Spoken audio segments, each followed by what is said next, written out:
stopped cutting your hair then, how long was your hair at that point? Well, I don't know, somewhere above was the ear. Was it like bush? Like it was like, oh, no, somewhere above the ear. I don't know. I was quite a 13, 14 years old. Oh, wow, okay. Yeah. I mean, that is the band when I was, when I was a kid. I was already into a bit of Black Sabbath and Kiss or whatnot. It was already there, the heavier stuff. But I stopped listening to my Fresh Prince album I got when I was 11. And started to grow your hair out. Yeah, exactly. Okay. Now, the face painting, the clown, okay, because clowns terrify me. So when you came out, I was like, it's going to be okay. Now, has that been something since y'all first started in 2000? It was since the album Black Walls. What happened was that around the time that we recorded Black Walls, well, basically, just a long story short version, but that's boring. So, hold on. Grab on something. Okay. What we got here is Brace yourself. What happened is that after the third album, we were really down and had quite enough of this, especially me and the drummer John especially.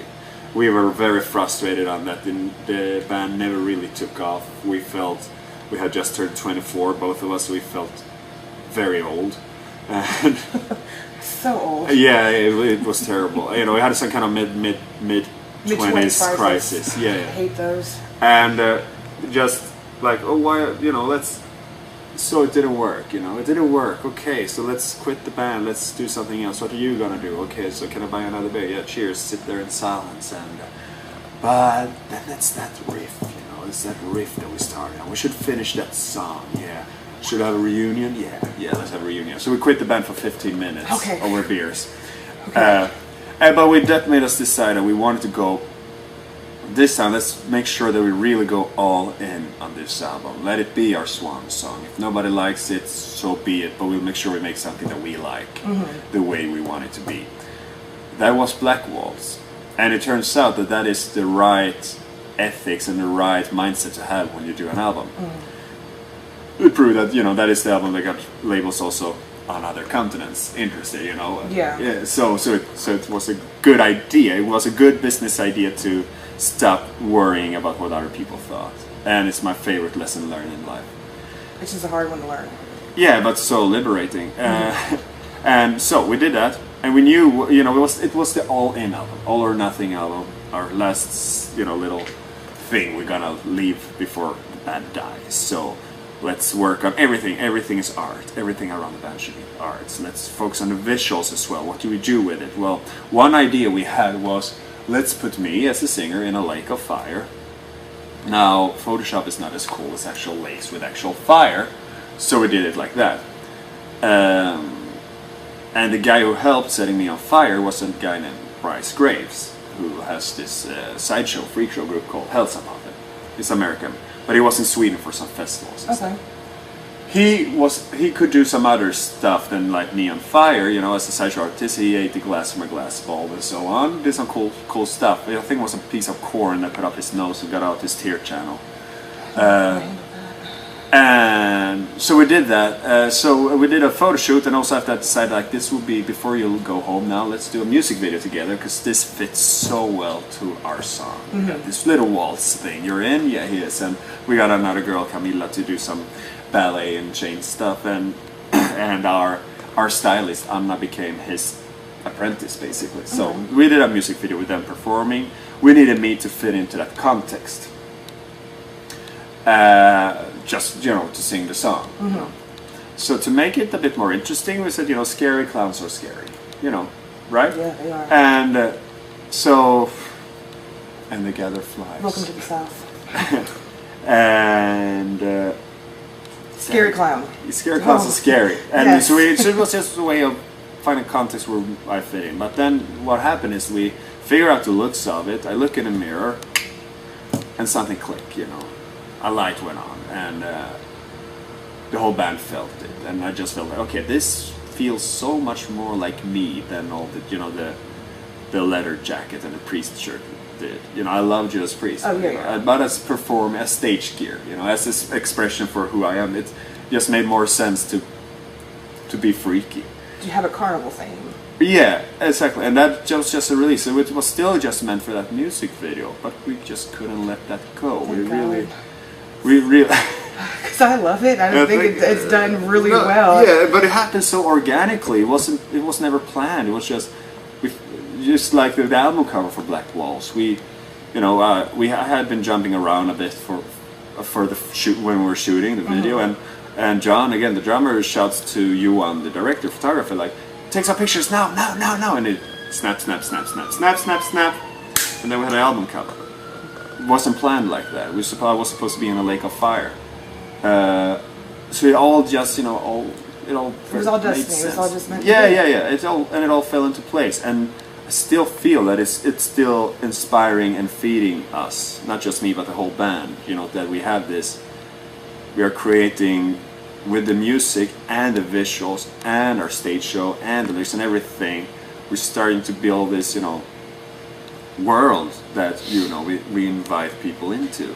I'd have to agree with that. And I appreciate that you see that then in our shows and everything. And it's not just me, actually, because when we were in the crowd and y'all came on, everyone went wild.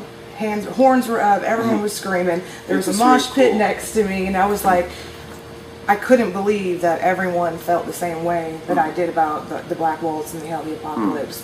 It was really great. At 12:45 exactly. p.m. It was beautiful. The sun was shining, and people really felt it. Yeah. It was really great. It was I think one of the best performances of the day. Well, thank you. And definitely keep it up. We love it. We play you religiously on our station. And I have Octane in my car, and I'm plugging on their station. But I listened to your interview with them, actually. And I was like, the acoustic. Yes, and it was very different. And I'm not really big into acoustic, but then when I heard it, I was like, oh wow, that's really, you could feel the lyrics. Thank you. Well, because it was really, that was a challenge for us, because we didn't write it for acoustic to begin with, and then if you just play it as if you would switch off the distortion on an electric guitar, it became quite mundane and stupid, So we had to take it a few steps further, especially when they asked us, hey, can you do something in the way acoustically? And we're like, okay. But that would sound like the original. Because we did this cover of Nirvana, and then can you do a cover of your cover? But that would sound, we would come from, so we really, I was actually going away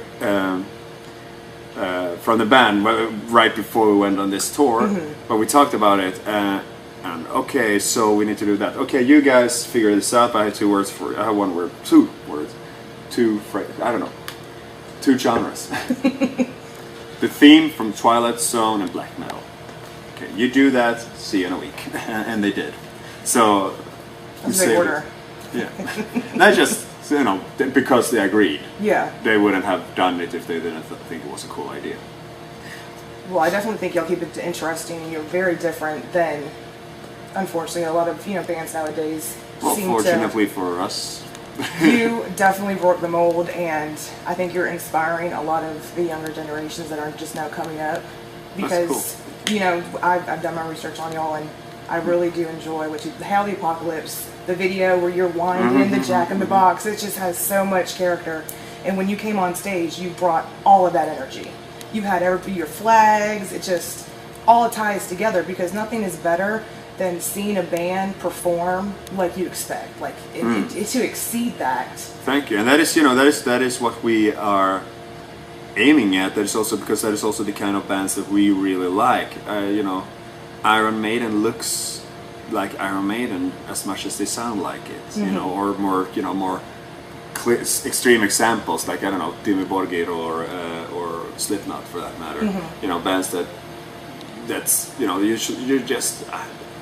those are always the greatest ones where everything fits. It doesn't even, you don't have to wear a mask or put on Facebook. It can be Foo Fighters as well. I feel like they sound like they like the look and the way they behave as well, and I love that in a band. Oh, definitely. I think it's all about the live music experience. You can sound perfect and great on CD, but when you see them in person and it's the same as if you were in your car rocking out, I think that's awesome, and y'all really did do that. So we're excited to see y'all again in a more intimate setting, since we were in a huge crowd. So one last question: how long does it take to do all? Because I know as a woman, takes. Yeah, well, the thing is, one good thing is that it's okay if it's a bit sloppy. You know, I can, yeah. And what else, I tried, there's always this, you know, I start with a little Walt Disney mustache here, you know, to do the outlines. And then, okay, that's a perfect line. Let's get same on this side. Nope. Okay, let's fix on this side of this side. No, okay, then I got a bit bigger. No. Is it a little bit OCD? No, yes. Yeah, okay, so they were straight. Okay, they're bigger than it should be. Start over. I guess 20 minutes nowadays. Okay, that's not too bad. No. So it's some, you know, I've done it a couple of times now, and it can be a bit. It doesn't have to be.